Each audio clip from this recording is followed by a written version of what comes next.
We have with us here today Dr. Sanjay Bayani, Academic Director of Bayani Group of Colleges. Dr. Bayani is a qualified chartered accountant with over 20 years of experience in the field of education. Dr. Bayani has not only completed his Masters in Management and Commerce, but has also done his PG Diploma in Psychology. A very dynamic person, Dr. Bayani is an educationist, a motivator, and a youth speaker. I would like to welcome Dr. Bayani here and ask him a few questions that will help us as students today. Dr. Bayani, आजकल एक growing trend है कि blood pressure जैसी बीमारियां जो पहले middle age के बाद होती थीं, अब यूथ को भी अफेक्ट करने लगी हैं. बहुत प्रेशर है चारों तरफ बच्चों पे, सोसाइटी का, पीयर का और अपनी स्टडीज़ का भी. Could you please share some thoughts with us on how this pressure can be handled by students and what are the other ways in which they can become more and more positive? काफ़ी ठीक आपने पूछा. मुझे लगता है कि वास्तव में पूरी सोसाइटी में और पर्टिकुलरली यूथ में प्रेशर बढ़ता ही जा रहा है और ये प्रेशर मैनेज करना बहुत ज़रूरी है. मुझे लगता है कि जब भी आप कोई भी काम प्रेशर में करेंगे वो काम सब स्टैंडर्ड होने वाला है. तो मुझे लगता है कि प्रेशर एक और मेंटल स्ट्रेंथ, इन दोनों को हमारे को कंपैरिजन करना पड़ेगा. इम्पॉर्टेंट बात है, प्रेशर दूर नहीं होने वाले, प्रेशर बढ़ने वाले हैं. पेरेंट्स की एक्सपेक्टेशन, टीचर्स की एक्सपेक्टेशन, सोसाइटी की एक्सपेक्टेशन, नेबर्स की एक्सपेक्टेशन, ये हमेशा बढ़ने ही वाली है. इसमें हमारा बस नहीं, हमारा कंट्रोल नहीं. तो हमारे को दूसरे रास्ते पे जाना पड़ेगा. The second path is mental strength, how to develop our mental strength. और सभी साइकोलॉजिस्ट और सभी डॉक्टर्स इस बात पे एक मत है कि हम लोग सिर्फ 5% अपने मेंटल पावर को यूज़ करते हैं. सो अगर हमारे को प्रेशर्स को मैनेज करना है तो मुझे लगता है कि हम प्रेशर्स को मैनेज करने की आवश्यकता नहीं. ज़्यादा आसान है, मेंटल स्ट्रेंथ को बढ़ा लिया जाए. और मेंटल स्ट्रेंथ को बढ़ाने के लिए जो मेरी समझ है, जो मैं समझता हूँ कि हमारे को अपनी मेंटल स्ट्रेंथ बढ़ाने के लिए अपनी लाइफस्टाइल में कुछ समय, निश्चित रूप से 15 से 20 मिनट का समय मेडिटेशन पे दिया जाना चाहिए. मेडिटेशन इज़ ए प्रोसेस जिसमें आप थॉटलेस होना सीखते हैं.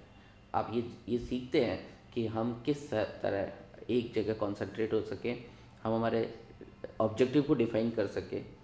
और ये एक बहुत अच्छा प्रोसेस है जिसके लिए हमारे को किसी एक्सपर्ट की सलाह लेनी पड़ेगी. और अगर वो प्रोसेस अगर आपको समझ में आ गया तो मैं आपको निश्चित रूप से बताता हूँ, आप एफर्ट्स तो डालेंगे कम और रिजल्ट मिलेंगे आपको बहुत ज़्यादा. सो मेरा एडवाइस है यंग पर्सनस को और उन सब लोगों को जिनके पास बहुत ज़्यादा प्रेशर्स है कि वो लोग इस बात को इम्पोर्टेंस को समझे. वो ये समझे कि दुनिया की सबसे अच्छी जो नेयामत गॉड ने दी है हमको, mind, brain, our mind capacity, brain जिसको हम लोग बायोलॉजिकली बोलते हैं और उसके बाद में हम जिसको सॉफ्टवेयर को बोलते हैं, इसको इम्प्रूव करने के लिए, इसे एम्पावर करने के लिए, इसे रिचार्ज करने के लिए कुछ समय अपनी लाइफ से निकालें. और निकाल कर हम लोग इस पे 20 मिनट भी अगर मॉर्निंग में देते हैं तो हमारी सिग्निफिकेंटली हमारी मेंटल पावर बढ़ जाती है. और जैसे ही मेंटल पावर हमारी इंक्रीज़ हो जाती है, हम प्रेशर को लेने के लिए तैयार हो जाते हैं. सो मुझे लगता है कि एक फॉर्मूला डिराइव हो जाता है.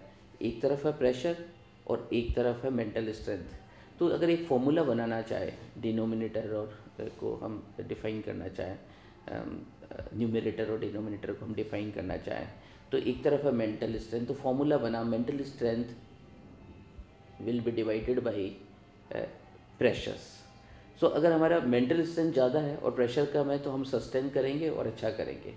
जितना ज़्यादा होगा मेंटल स्ट्रेंथ प्रेशर से, उतना ही ज़्यादा हम अच्छा करते जाएंगे. लेकिन अगर इसके वाइस वर्सा सिचुएशन है तब फिर हम लोग को बड़ी प्रॉब्लम आएगी और हो सकता है कि हम डिप्रेशन, स्ट्रेस और हाइपरटेंशन की तरफ चले जाएं. थैंक यू डॉक्टर बयानी. आप जब ये बात कर रहे थे कि हमें अपने मेंटल स्ट्रेंथ को डेवलप करना चाहिए, आई एम श्योर आज के स्टूडेंट्स ने इससे बहुत कुछ सीखा.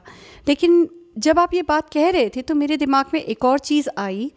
हमें कहा गया है बचपन से ही कि you are what you eat. आप जो खाते हैं वही आपके दिमाग पे असर करता है। तो क्या कहीं ना कहीं आजकल के फास्ट मूविंग वर्ल्ड में, जहाँ पे फास्ट फूड कल्चर एक ट्रेंड बन चुका है, आपको लगता है कि कोई फूड हैबिट्स हैं जो हमारे मेंटल प्रोसेसेस को स्ट्रेंथन कर सकते हैं या वाइस वर्सा सेंस में वीकन करते हैं? मुझे लगता है कि आज के टाइम में सबसे जो चैलेंजिंग क्वेश्चन है वो यही है, क्योंकि पूरी सोसाइटी में हम लोग को शायद इस बात की इम्पोर्टेंस ही नहीं पता चल रही कि फूड कितना इम्पोर्टेंट है, क्योंकि बॉडी में फूड ही जा रहा है, थॉट्स बाद में आ रहा है। एवरी डे हम फूड इंटेक कर रहे हैं, सुबह से शाम तक हम लोग कुछ चीज़ खा रहे हैं, और इनपुट आउटपुट थ्योरी एग्जिस्ट करती है, जो अगर हम गार्बेज डालेंगे तो गार्बेज ही निकलेगा। अगर मैं इसको देखूं तो मुझे लगता है कि अगर हम बहुत हमारे ओल्ड लिटरेचर को देखें और अभी प्रेजेंट जो डॉक्टर्स की स्टडीज़ को देखें, तो हमारी जो फूड हैबिट है वो हमारे को बहुत ज़्यादा इम्पैक्ट डालती है। तो हमें ये समझना होगा कि हमें क्या चीज़ लेनी है और क्या चीज़ नहीं लेनी है।